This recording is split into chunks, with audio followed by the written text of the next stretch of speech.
Tá vendo, senhores? Como é que as coisas acontecem? O diabo querendo ceifar vidas. E graças a Deus a gente teve êxito. Recuperou arma, recuperou drogas, mochilas cheias de coisa. O bom é que ninguém foi ferido, né? Graças a Deus o meu fuzil não precisou trabalhar. Mas uma coisa eu vou dizer pra vocês. O diabo quer ceifar a vida de vocês, ó. O diabo quer ceifar a sua vida. Não me olha de cara fechada, não. O diabo quer ceifar a sua vida. O diabo quer ceifar a sua vida, irmão. Não, já não tô aí, quebrando amassando de novo. É? Ele vai me liberar. Vai me liberar? Vai, E se você trocar tiro comigo, eu vou estourar a sua cara. Mas eu não quero fazer isso aqui, não. A conscientização aqui é que vocês trabalhem. A conscientização aqui é que você, branquinho, ó, saia do mundo do tráfico, irmão. O que será de seu filho se você morrer? O que será de sua mãe? Você quer que sua mãe chegue e lhe enterre? Porque a alegria de sua mãe é você voltar para casa. E não troque tiro comigo. Sabe por que vocês estão vivos aqui? Porque vocês não reagiram. E vocês se entregaram.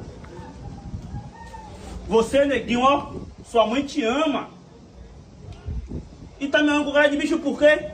Minha cara. A gente fez alguma coisa com vocês? Não. A gente esculachou vocês? Não. E por que tá olhando com cara de bicho? Tô com fome. Tá com fome?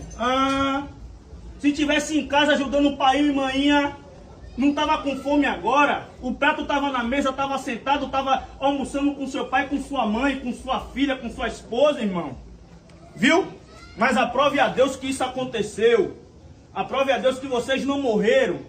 Aprove a Deus que vocês não atiraram na gente, porque se vocês atirassem na gente, a gente ia atirar em vocês também. Viu?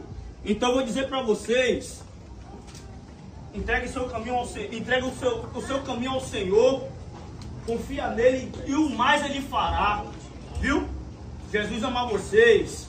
Dá uma olhada nisso aqui. Cadeia nesse corrupto chamado Lula, nesse safado, nesse ladrão, nesse delinquente desgraçado que afundou o nosso país. O governo Lula era uma roubalheira e só a bandidagem do PT que tinha acesso a isso. Essa quadrilha que assaltou o Brasil durante 14 anos. Não tem a menor dúvida de que houve corrupção no governo do PT. Sim, você tem aí provas de que houve corrupção na Petrobras durante os governos do PT. Procurou o presidente Lula nos últimos dias do seu mandato e levou um pacote de propinas para o presidente Lula. A senhora considera o presidente Lula corrupto? Sim, ele está sendo punido por crime de corrupção. Lula não tem a capacidade de fazer um meia-culpa como grande orquestrador do até então maior escândalo da história da República, que foi o Petrolão. Depois de ter quebrado o Brasil, Lula diz que quer voltar ao poder. Ou seja, meus amigos, ele quer voltar à cena do crime. O cara chama de ladrão, corrupto, depois vira ministro, vira vice-presidente, faz campanha pela pessoa? Ainda tem gente achando que isso é normal? Vou falar de novo. Os próprios aliados chamaram de corrupto, criminoso, chefe de esquema. Tá tudo registrado. Aí passa um tempo e estão juntos, sem constrangimento, sem explicação, sem vergonha? Isso aqui tem um nome comportamental e eu já vou te dizer. Sou Thalia Jauí com certo comportamento de empresas e pessoas que querem ser consertadas. O nome disso é interesse. Troca de lado quando convém, fala o que precisa para caber no momento. Usa valor como ferramenta descartável e não é inocência não, sabe muito bem o que está fazendo. E a pessoa conta com um fator, que ninguém vai cobrar depois. Gente, a população tem memória curta e atenção picada.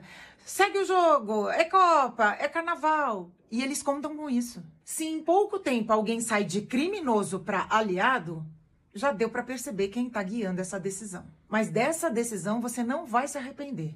Faltam 9 dias para você mudar um detalhe que tira completamente o seu foco. Reserve seu lugar no link da bio. Alexandre de Moraes acaba de prender o diretor da Rede Globo. Essa é a notícia que você está esperando receber para aceitar que a gente não vive mais uma democracia? Pois eu vou te provar que isso está prestes a acontecer. Assista esse vídeo. Você lembra quando o inquérito 4781, o inquérito das fake news, perseguia só a direita e a imprensa aplaudia? Eles enchiam a boca para falar em defesa da democracia. Olha só que ironia. Agora foi a própria imprensa que virou o alvo principal do completo descontrole de Alexandre de Moraes. E qual foi o grande erro deles? Foi achar que Moraes poderia ser tratado como servidor público normal, com dever de transparência e respeito à lei. Logo ele, o semideus da democracia. Mas fiquem tranquilos, diferente de grande parte dessa mídia, eu não vou me calar. Eu não vou aplaudir esses abusos só porque agora eles atingiram o outro lado. Prefiro agir por princípios do que por conveniência. Então, estou aqui para defender vocês. A bola da vez é que o Alexandre de Moraes está desesperado. Ele quer descobrir quem vazou os dados financeiros que trouxeram à tona aquele contrato para lá de suspeito de 129 milhões de reais da esposa dele com o Banco Master. 129 milhões. Eu acho que nem os maiores advogados do país conseguiram ser tão bem valorizados.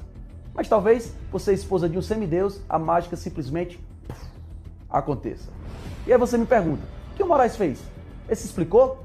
Ele demonstrou que o contrato segue os padrões do mercado? Não. Ele rasgou o devido processo legal mais uma vez. Ele usou o inquérito das fake news para tentar descobrir quem vazou os dados. E aqui a gente precisa lembrar o que é esse inquérito das fake news. Que não é à toa que a gente chama de inquérito do fim do mundo.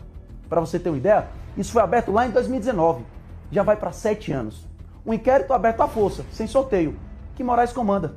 Não tem limite, não tem prazo para acabar. Moraes é ao mesmo tempo a vítima, o investigador e o juiz, e inclui nesse inquérito quem ele quer e a hora que quer. O padrão é sempre o mesmo. Uma denúncia é feita contra Moraes, mas quem vira o alvo é quem denuncia. Lembra do caso no aeroporto de Roma? Uma confusão envolvendo Moraes, o filho dele, de 30 anos, e um empresário? A grande mídia veiculou que Moraes foi agredido, mas até hoje ninguém publicizou o vídeo dessa tal agressão no aeroporto. Pelo contrário, a PF recebeu o vídeo na íntegra direto de Roma. No inquérito do STF, a PF usou 4 frames, prints, desse vídeo sem áudio para provar que o empresário havia agredido o filho de Moraes com um tapa no rosto. Porém, um laudo pericial apontou que, na verdade, foi o filho de Moraes que agrediu o empresário, que, por sua vez... Tem um homem sentado que há muito tempo vai ali para a Avenida Paulista debater ideias com quem quiser. Naquele domingo, para evitar confusão, ele e a equipe foram para longe da manifestação das feministas. Mesmo assim, foram atrás dele. E não eram mulheres defendendo liberdade, diálogo, respeito. Eram mulheres com bandeira de ditadura que massacra a mulher. Irã, olha o tamanho da contradição. E agora eu vou te explicar o que aconteceu com o comportamento dessas pessoas. Eu sou Thalia Jaui e conserto comportamentos de empresas e pessoas que querem ser consertadas.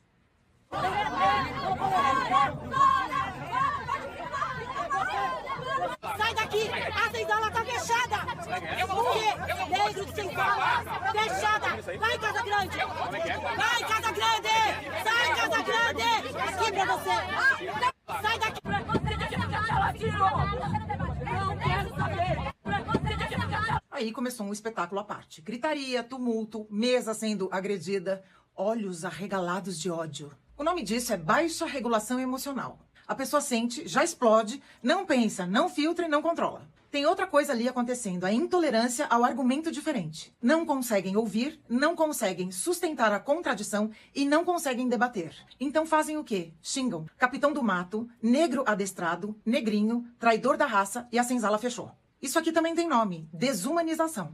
Quando o outro discorda, ele deixa de ser uma pessoa e vira um rótulo, um alvo. Algo a ser abatido. E repara como uma puxa a outra. Uma começa, a outra cresce, a outra invade, vão fazendo coro. Estas são as pessoas que dizem defender a democracia. Se você não pensar exatamente como eu vou te silenciar. Enquanto isso, ele ficou ali, calmo, seguro, sentado, perguntando. E isso irrita ainda mais gente descontrolada. A pessoa que não entra no caos. Elas não perderam a razão ali. Elas já chegaram sem ela. E faltam 15 dias para você entender por que, mesmo sendo muito bom no que você faz, você ainda não conseguiu chegar onde quer.